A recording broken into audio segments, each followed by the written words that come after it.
Good evening, everyone. It's great to be back in front of all of you. Namaste. I hope all of you are doing great, and we're going to have a discussion today. Although, I must tell you, the discussion is not going to be around the English language or quantitative ability or reasoning, but we're going to talk in general about what it takes to do well, perform well in various kind of exams, and how can we look at cracking every single exam that comes our way, and how do we keep rising up in this ladder called life. That's the agenda that we're going to discuss today. And one of the important aspects that come to the fore when it comes to focused attention in a very limited span of time is how do others manage it? The role models, so to speak. How have they achieved success? How have they been able to achieve tremendous levels of performance despite all the odds stacked against them? That's what we're going to talk about. And one of the pinnacles as far as success is concerned, especially from an Indian standpoint, is Sachin Ramesh Tendulkar. This person was so great that he was in fact awarded the Bharat Ratna as well. So a question that begs asking is, why did Bharat Ratna Sachin Tendulkar fail in not one but two World Cup finals?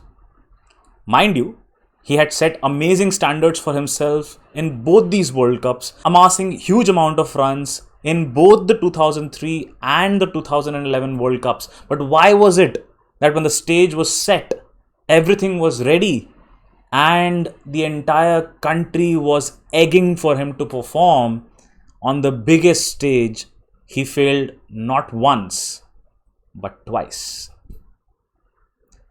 This question requires a bit of pondering. Was it a lack of talent? Definitely not. He was probably one of the most talented cricketers around. Was it a lack of intent? Definitely not. Tendulkar had shown intent right throughout the tournaments in both these cases. But still, on the day of the final, in both these tournaments, he could not perform. Was it a case of lack of the correct attitude? Again, Tendulkar had proven time and again, despite injuries, despite hardships, that he could come back stronger. And anyone who has a great attitude, only that person can come back stronger. So if it was not talent, if it was not intent, if it was not attitude, then what was it? We know the answer. The answer was pressure. But Tendulkar was not new to pressure. There were so many instances in his career where he had to load the burden of the entire nation on his slender shoulders, and he performed exceedingly well. But this was different. On both these two occasions, there was something much more important at stake. Something which is probably bigger than any game that he had played till date. Something that will get him down into the history books as the one who became the man of the match in the finals of the World Cup for India and helped India lift the World Cup. The moment was bigger than the game, and that pressure was a bit too much to handle. Why was this pressure different? This pressure was different because the occasion became bigger than the task at hand, which was to score runs. The occasion of helping India lift the World Cup, that was massive, that was huge. And that is where the problem is, my friends. Whenever the occasion becomes bigger than the actual task at hand, that pressure is something which will, in most situations, lead you to falter. But does that mean that pressure is not good? Pressure is fantastic. Pressure is great, as long as the person on whom the pressure is being applied can handle that pressure. If you're able to tolerate that pressure, if it gets the best out of you, pressure is great for you. But if you're someone who cannot take it, then it is probably playing on your mind and causing your performance to dip. Now let us understand what is this pressure and where does this pressure come from. The pressure comes from expectations. Now the big question to ask is, kiska expectation bhai? Let's try and understand that also, no? Your expectation? My expectation? Fair enough. Your parents' expectation? Your siblings' expectations? Or is it your blah blah blah, some distinct दूर दराज relative का expectation? या फिर ये expectation because Sharma ji की बेटी या शर्मा जी के बेटे ने बहुत कुछ अचीव कर लिया और तुम अचीव नहीं कर पा रहे हो? Is that the reason? Now let us try and decipher each one of these and dissect each one of these expectations. If you have expectations of yourself, that is great. Because that shows that you're not satisfied with what you see in front of the mirror. You do not want that person to remain as it is. You're constantly competing with yourself. You're trying to get the better out of yourself every single time. That is fine. That is fine. If it is your parents or your siblings, let's try and understand the reasoning behind why they think so. Definitely, they are ones who are loving, they are ones who are caring, and they want to get the best out of the world for you. And sometimes, they may not understand you as much as you want them to understand you. कभी कभी वो आपको अच्छे से समझ नहीं पाएंगे, but उनका इंटेंट खराब नहीं है. वो हमेशा यही चाहते हैं कि आप जिंदगी में सफल हों, आप जिंदगी में सक्सेसफुल हों, एंड उसी के लिए वो आपसे एक्सपेक्टेशंस रखते हैं. उनके अधूरे सपनों को पूरा करने की आशा रखते हैं. वो एक्सपेक्टेशंस हैं. हो सकता है they may not understand you completely, because of which they are having those expectations, and sometimes they are expressing those expectations in a way that is pushing you harder. Maybe the way they express those expectations is putting a lot of pressure on you. Tell them that. But when you tell them that you are the master of your life, you are responsible for the success, you are going to do what you say you're doing, then hold yourself accountable to it. If you say you're responsible for your success, then you're responsible for your failures too. You need to stand up and take accountability. हाँ भाई, गलती हो गई मुझसे, मेरा failure हो गया, but मैं इसको सुधारूंगा. If your parents have that confidence, if your siblings have that confidence that you will fight back and you will bounce back out of it, slowly but steadily, they will get that confidence in you back again. But them getting that confidence in you is something that is only in your hands. You have to prove it. Once you do that, the confidence will be back. And even after you've done your best, if those expectations are still not being met, then at least have that satisfaction that you could not have done anything better than that. Now, if you could not have done anything better than that, is it worth your time to think about anyone else's expectations? Doesn't matter. That is where you draw the line, be it your parents or your siblings, and the blah blah blahs of the world. It doesn't matter. Their opinions count for nothing. It is absolutely useless. People will keep comparing and tell you that Sharma ji के बेटे ने तो ये कर लिया, शर्मा जी की बेटी ने तो ये कर लिया, बट आप शर्मा जी के बेटे नहीं हो ना, आप शर्मा जी की बेटी नहीं हो ना. आपकी जो कैपेबिलिटी है, आपका जो टैलेंट है, आप वो अचीव करोगे. एंड यही आपका उद्देश्य है इस जीवन में, कि जिस उद्देश्य से मेरा जन्म हुआ है, वो उद्देश्य मुझे हासिल करना है, वो सफलता मुझे प्राप्त करनी है. That is your main objective. Whatever I have been born in this world for, let me ensure that I give it my absolute best shot to achieve success in that. क्यों? Why do I not care about the blah blah blahs of the world? Because कुछ तो लोग कहेंगे, लोगों का काम है कहना, छोड़ो इन सारी बातों में कहीं बीत न जाए रहना, कुछ तो लोग कहेंगे. क्योंकि उनका काम है कहना. They will keep talking. That doesn't change your life. That doesn't change your responsibilities. That doesn't change what you can achieve. Let them talk what they have to talk. It doesn't matter. It doesn't matter. All that matters is you and the goals that you have set for yourself, and how are you going about achieving those goals. That's it. Nothing else matters. चलो ठीक है, एक hypothetical situation की बात करते हैं. ठीक है. Now tell me, if I give you one of these two choices, how much of a difference will it make? And थोड़ा सोच के जवाब दीजिएगा. If you become the CEO of an organization at the age of 45, and दूसरा, if you become the CEO of the organization at the age of 50, एकदम देखेंगे तो आप कहना चाहेंगे यार जितना जल्दी सक्सेस अचीव हो जाए बढ़िया है, बहुत बढ़िया है. 45 में CEO बन जाएंगे तो फैंटास्टिक. बट रियली अगर आप सोच के देखो, इतना फर्क पड़ता है क्या? So I give you two contrasting examples here. So I worked in a highly reputed private bank, right? And the Asia Pacific CEO became the Asia Pacific CEO at the age of 50. He was an Indian. And similarly, the global CEO was also an Indian, but he achieved that goal at the age of 48.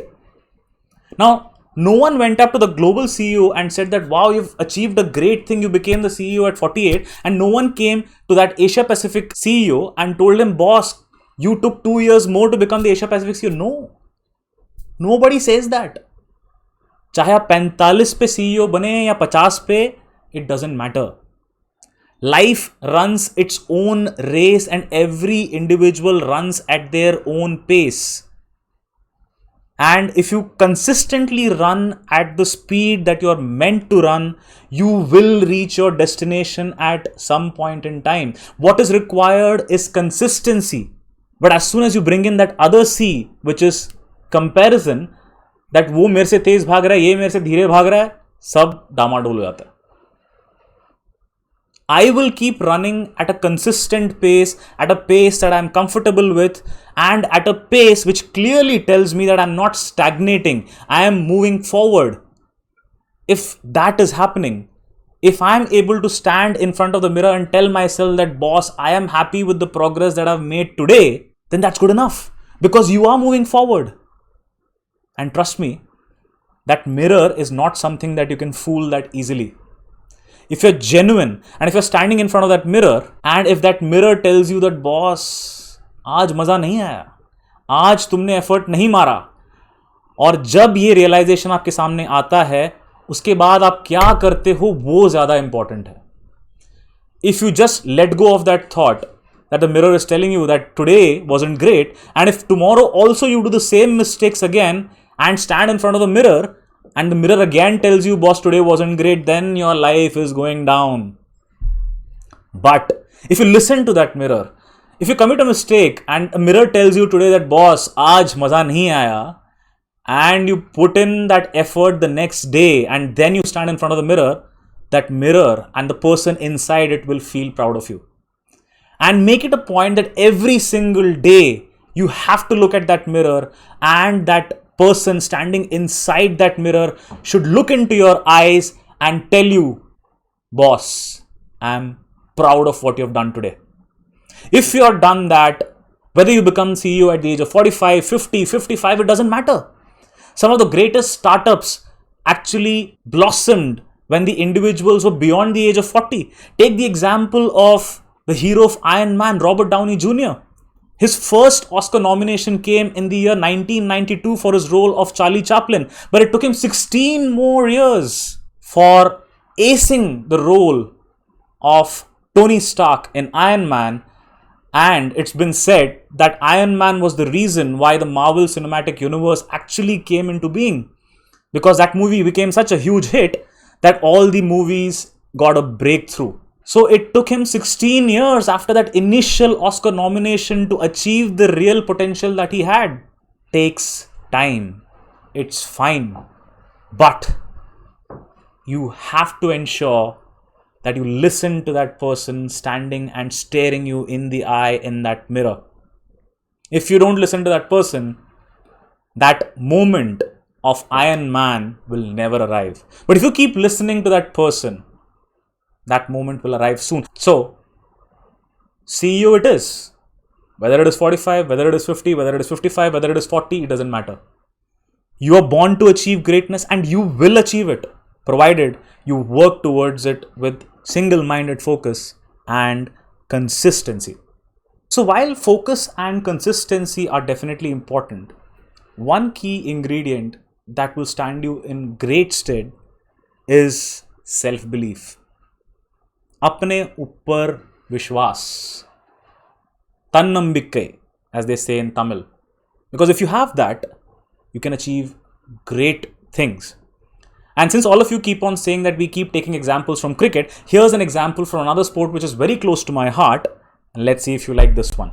So, this was considered to be one of the best overtaking maneuvers in the history of Formula One, right? And this was probably one of the most important moments, at least for my generation of fans who are watching this particular sport. So this was the incident. There were 3 sportsmen involved. The first was Mika Häkkinen, second was Ricardo Zonta, and the third one was Michael Schumacher. So Schumacher was the driver who was ahead. Häkkinen was chasing him, so Häkkinen was behind Schumacher.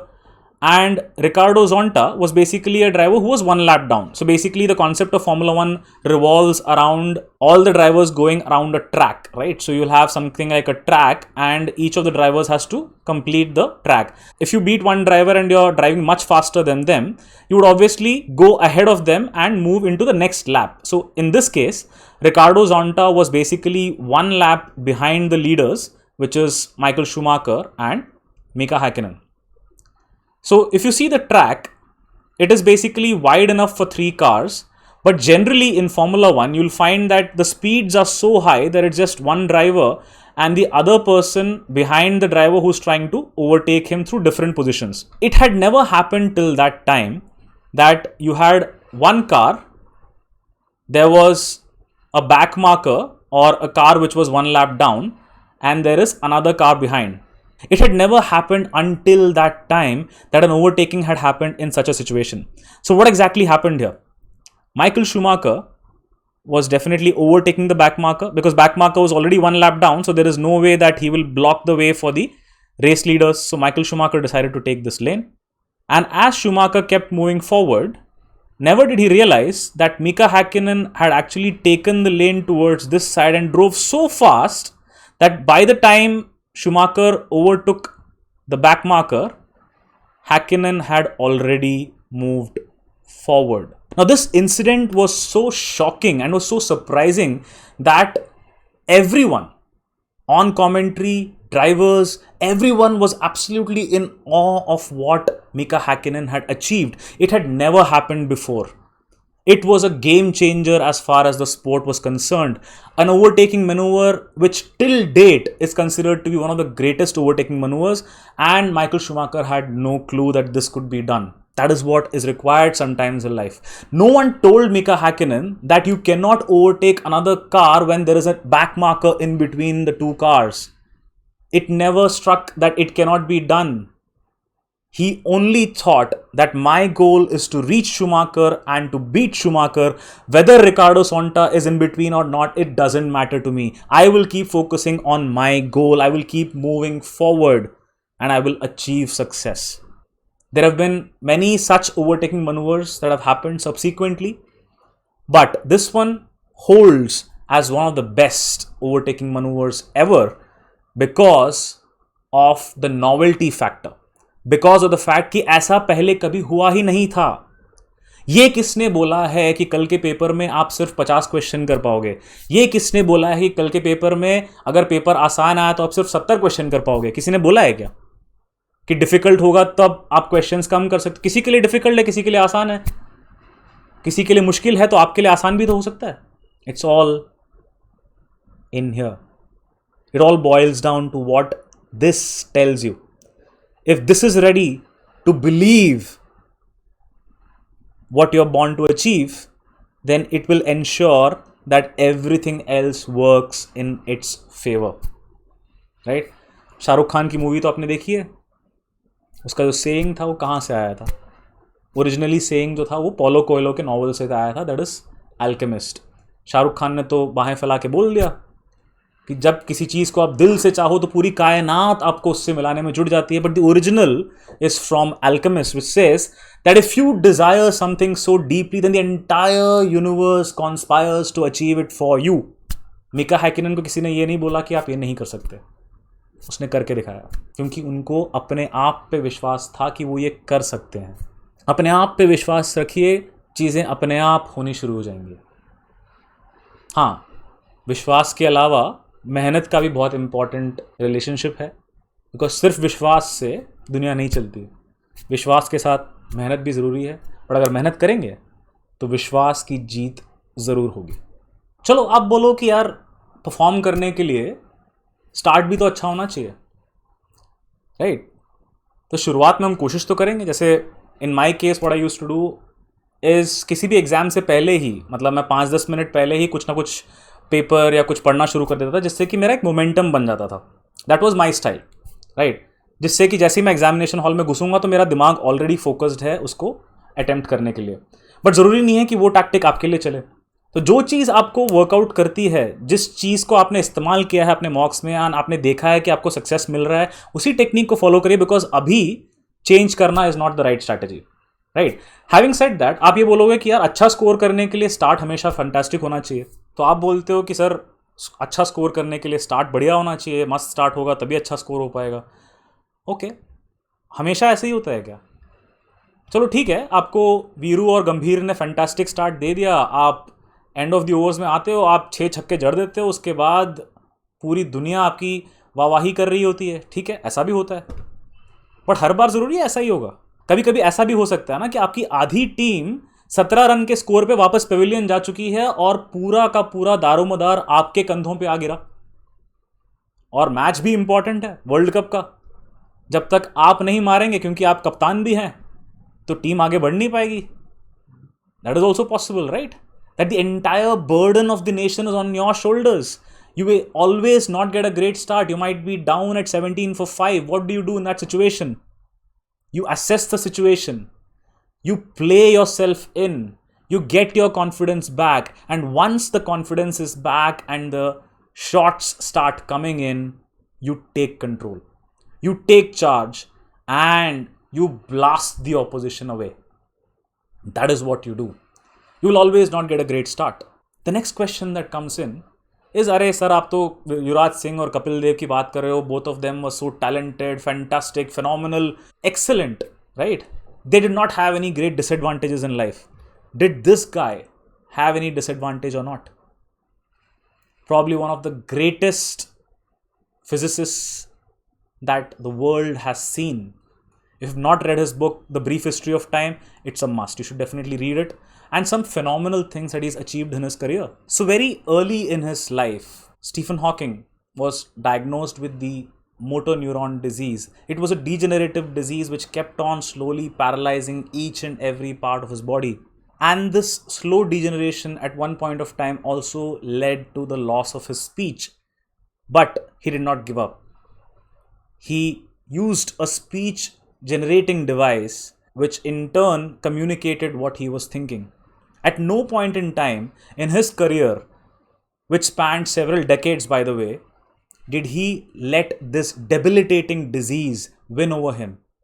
He ensured that he kept on doing his work, and because he kept on doing his work with consistency, with focus, with self-belief, the world respected him for what he achieved, and the world remembers his name.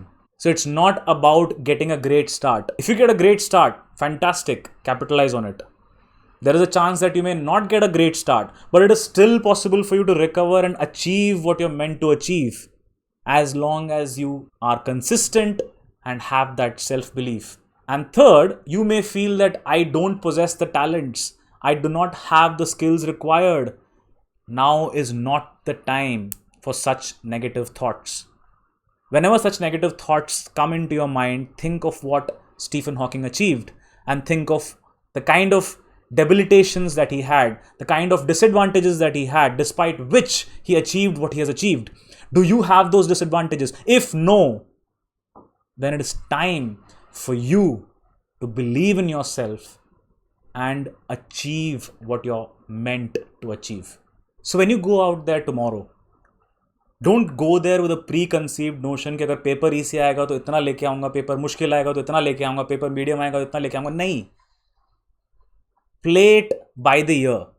वहां पहुंचो, let your instincts take over, Let the instinct decide कि कैसे proceed करना है. When you're there in the examination hall tomorrow, then please ensure that you just shut out all that noise, all that expectation, all that pressure. Everything has to be shut off. Band. It should not come in your mind space at all. It should just be you and the exam.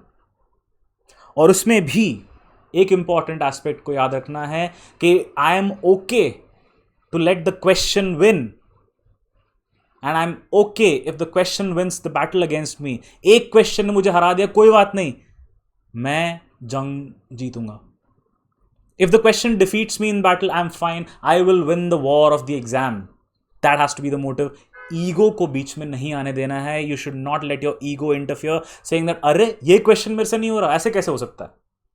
Don't let that interfere in your exam. Don't let that interfere in the way you're approaching the paper. Letting go of your ego and having that self-discipline to constantly looking for those easy questions. And भरे होंगे paper में, नहीं भी होंगे तो at least आपके लिए नहीं है तो किसी के लिए भी नहीं है. If it's not easy for you, it's not easy for anyone else. Have that mindset, right? And that is how you'll be able to achieve success. When you shut out all the noise, it's okay if the question defeats you, but you have to defeat the paper. That's the whole objective. I'll give you a very interesting anecdote and an example to make this understand a little bit better. So all of you might have seen the Mahabharata or at least heard some aspects of it. As soon as the entire Kauravas ganged up on defeating Abhimanyu, Arjuna realized that one of the reasons for Abhimanyu's death was basically Jayadratha. So what Arjun does is that he decides to take an oath that the next day he will ensure that by sunset he will defeat Jayadratha. That was his sole objective. If he doesn't defeat Jayadratha, he says that he will attain Mahasamadhi, or that will probably be the end of his life. So there is a lot of pressure on Arjun. Obviously, he has put that pressure on himself, but there is pressure. He has to defeat Jayadratha by the end of the day. And the Kauravas will ensure that they keep putting in hurdles in between him and Jayadratha. But if you look at the way that day progresses, Arjuna realizes that Jayadratha is not such a tough opponent, but there will be a lot of tough opponents in between. How do I sidestep those opponents and go to Jayadratha? That was his objective that particular day. Similarly, your objective is to crack this exam. And you know that there will be a lot of questions which definitely are tough opponents, but there will also be a lot of questions which are not that tough opponents, which means that if you sidestep the tough opponents, you can easily find your Jayadraths in the paper to crack. You can easily find those Jayadraths in the paper for you to defeat. And if you defeat all the Jayadraths in the paper better than anyone else in that particular slot where you're sitting, then trust me, you have achieved what you're meant to achieve in tomorrow's exam. Every exam, every war will have the Jayadraths that are not that difficult to defeat, as long as you keep your focus and you're able to get to that Jayadrath as quickly as possible. And that has to be the objective for you tomorrow, wherein the focus will be to identify those Jayadraths and sidestep all those difficult problems such as Guru Dronacharya, Bhishma Pitama, Karna, and reach to Jayadrath. That has to be the objective. How do I get to each and every question that is solvable and something that I can do within the span of time given to me? How do I ensure that none of those questions gets missed? That is the primary goal. That is the primary objective. As soon as you get out of the examination hall tomorrow, the first thought that should come to your mind is, इस exam में आज के दिन इससे better मैं नहीं कर सकता था या नहीं कर सकती थी. That should be the primary thought. Right now the focus is how do we maximize the exam time tomorrow. That is the primary goal. जितनी प्रिपरेशन करनी थी कर ली, जो तैयारी करनी थी कर ली. अब जो तैयारी आपने की है उस तैयारी पर खरे उतरने की बारी आ गई है. Whatever you have prepared till now is fine.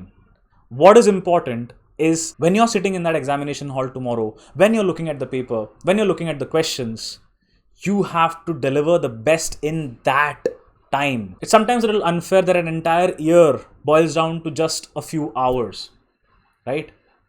But understand one thing. Life is not unfair to only you. It is unfair to each and every single individual who's sitting for the exam tomorrow, right? Because they are also facing the same pressure, same challenges. So the point is, the person who handles the pressure tomorrow the best, maximizing his or her potential, finding all the Jayadraths in the paper and defeating all those easy questions, that person will emerge victorious. So the only goal for you for tomorrow is do what works for you. जो भी strategy आपने किसी mock में apply की हो या पहले apply की हो, जिससे कि आप अपने आप को काम रख सकें. प्रेशर नहीं लेना है. दुनिया क्या कहेगी, पेरेंट्स क्या कहेंगे, भाई बहन क्या कहेंगे, शर्मा जी क्या कहेंगे, does not matter. All that matters is you and the exam and that time that you're spending with the exam. How effectively are you maximizing your output in that time? That's the only thing that matters. Attention को divert नहीं होने देना है.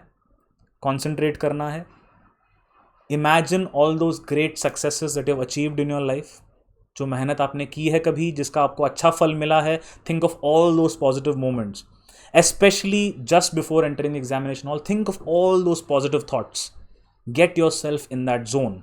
जैसे मैंने बोला, I used to read for 5-10 minutes to get myself in the momentum. I'm also a professional speaker, so when I hit the stage, when I'm backstage, I tend to just do a few push-ups because that just gets my adrenaline going and gives me that pump, gives me that energy to go on the stage and makes me believe that I can do it. So whatever works for you. I'm not going to ask you to change your strategy, but whatever strategy that you have adopted till date to bring in that positivity, just get to it. Just do that. Keep yourself calm. Just understand it is just between you and that paper. There should be nothing else that should come in here. Right? If it is just this and that paper, just remember this, that it's already in here for you to crack that exam. And as I said, when you come out of the examination hall, the first thought that should come to your mind is, in the given context, in this given time, I could not have done any better. If that is the thought that you get at the end of the examination, that means you've done your job. So I've always told my students one basic premise. There are two things. One is the controllables and the other is the uncontrollables. Controllables are the ones which you can control or you can change.